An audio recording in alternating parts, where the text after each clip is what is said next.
இலக்கை நோக்கி டுவர்ட் த கோல். இந்த நிகழ்ச்சிக்கு உங்களை அன்புடன் வரவேற்கிறோம். Praise the Lord. ஆண்டவராகிய இயேசுவின் இனிய நாமத்தில் இந்த புதிய மாதத்திலே வாக்குத்தத்த வார்த்தையோடு உங்களை சந்திக்கிறதுல மிகுந்த சந்தோஷம். யோபுவின் புஸ்தகம் 19ஆம் அதிகாரம் 25ஆம் வசனம். என் மீட்பர் உயிரோடு இருக்கிறார். இந்த புதிய மாதத்துல ஒரு விசேஷம் என்ன அப்படின்னா, ஆண்டவர் இயேசு கிறிஸ்து உயிர் தெழுந்தார் என்பதை நினைவு கூர்ந்து ஈஸ்டர் சண்டே சர்வீஸை நம்ம செலிப்ரேட் பண்ண இருக்கிறோம். கடந்த நாட்கள் முழுவதிலும் ஆண்டவராக இயேசு கிறிஸ்து நமக்காகப்பட்ட பாடுகளை நாம் தியானித்து கொண்டிருக்கிறோம். அவருடைய அந்த மரணம், அதோடு கூட அவருடைய வாழ்க்கை முடிந்து விடவில்லை. அவர் உயிர் தெழுந்தார் என்பதை மகிழ்ச்சியோடு கொண்டாடுகிற இந்த நாட்களுக்காக கர்த்தருக்கு ஸ்தோத்திரம். ஆனால் இப்படிப்பட்ட எந்த ஒரு வெளிப்பாடுமே இல்லாத காலத்தில் யோபு சொல்றார் பாருங்க, என் மீட்பர் உயிரோடு இருக்கிறார்.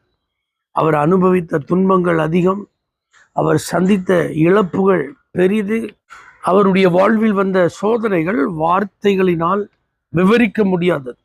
ஆனா அவைகளுக்கு மத்தியில தான் அந்த யோபு சொல்றாரு, என் மீட்பர் உயிரோடு இருக்கிறார்.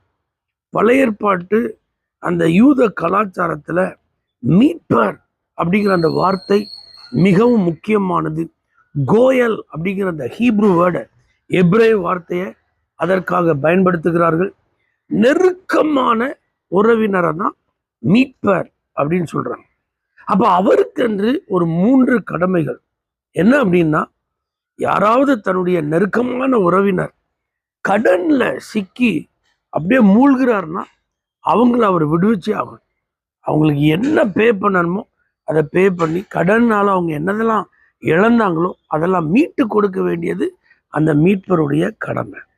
மீட்பர் உயிரோடு இருக்கிறார் இன்னைக்கு சொல்ற இந்த வார்த்தையை கேட்குற உங்க வாழ்க்கையில பொருளாதார நெருக்கடி நிமித்தம், கடன் சுமை நிமித்தம், நகையை இழந்துட்டேன், பணத்தை இழந்துட்டேன், வீட்டை இழந்துட்டேன், சொத்தை இழந்துட்டேன், ஆஸ்தி இழந்துட்டேன், அந்தஸ்தை இழந்துட்டேன், மேன்மை இழந்துட்டேன், பேர் புகழெல்லாம் இழந்துட்டேன் அப்படின்னு யாராவது இருக்கீங்களா? உங்க எல்லாருக்கும் ஒரு நற்செய்தி என்னன்னா, இந்த மீட்பர் அப்படிப்பட்ட நெருக்கடிகளிலிருந்து உங்களை விடுவிப்பார். மறுபடியும் நீங்க இழந்த பொருளாதார ஆசீர்வாதத்தை திரும்ப பெற்று உங்க ஸ்தானத்துல, உங்க அந்தஸ்துல அவர் உங்களை கொண்டு வந்து நிச்சயமா நிறுத்துவார். மீட்பருடைய 2வது வேலை, அடிமைப்பட்டு போனால் யார்கிட்ட அவங்க அடிமைப்பட்டாங்களோ அவங்கள்ட்ட இருந்து மீட்டெடுக்க வேண்டியது. அப்ப அதுக்கு பல காரணங்கள் என்ன செய்யலாம் இருக்கலாம். ஆகவே தன்னுடைய உறவினர் எதற்கும் அடிமைப்படக்கூடாது, யாருக்கும் அடிமைப்படக்கூடாது என்ற நோக்கத்தோடு செயல்படுறதா மீட்பருடைய அடுத்த பிரதானமான வேலை.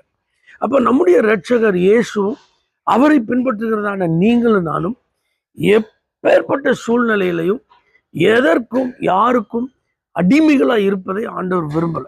அதனாலதான் இன்னைக்கு இந்த இரட்சகர் உங்களை மீட்பார் என்கிற செய்தியை நான் சந்தோஷமா சொல்றேன்.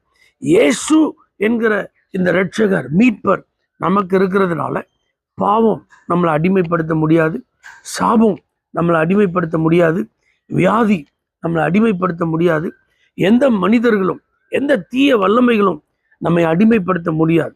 ஏன்னா அந்த அடிமைத்தனத்திலிருந்து மீட்பது தான் மீட்பருடைய பிரதானமான வேலைகளில் ஒன்று.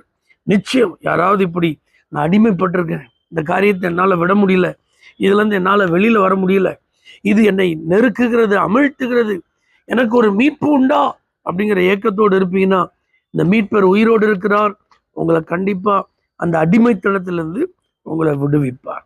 அது மாத்திரமல்லாமல் இந்த மீட்பருடைய 3வது பிரதானமான வேலை, சத்துருக்கள் இடத்துல பழி வாங்குறது. சத்துருக்கள் கொள்ளையடித்து சென்றிருந்தாலோ, சிறைப்பிடித்து சென்றிருந்தாலோ, பெரிய அழிவை சேதத்தை உண்டாக்கி இருந்தாலோ, அந்த சத்துருட்ட பழி வாங்குறது தான் மீட்பருடைய பிரதானமான வேலை. இங்கே யோபுவின் வாழ்வில் சத்துரு அவனுடைய சொத்துக்கள் எல்லாம் சூறையாடி இருந்தான். அவனுடைய சுகத்தை எல்லாம் அவனுடைய சரீரத்தை விட்டு எடுத்து போட்டிருந்தான். அவனுக்குன்னு இருந்த எல்லாத்தையும் அவனை விட்டு உரிந்து கொண்டான். அதனால கர்த்தர் சத்துருட்ட பழி வாங்கும் வண்ணமாக முன்னிலைமையை பார்க்கிலும் பின்னிலைமையை கர்த்தர் ஆசீர்வதித்தார். இழந்தவைகளை எல்லாம் 2 மடங்காக திரும்ப கொடுத்தார். அந்த மீட்பர் தான் இன்னைக்கு இந்த புதிய மாதத்துல உங்களோடு கூட பேசி கொண்டிருக்கிறார்.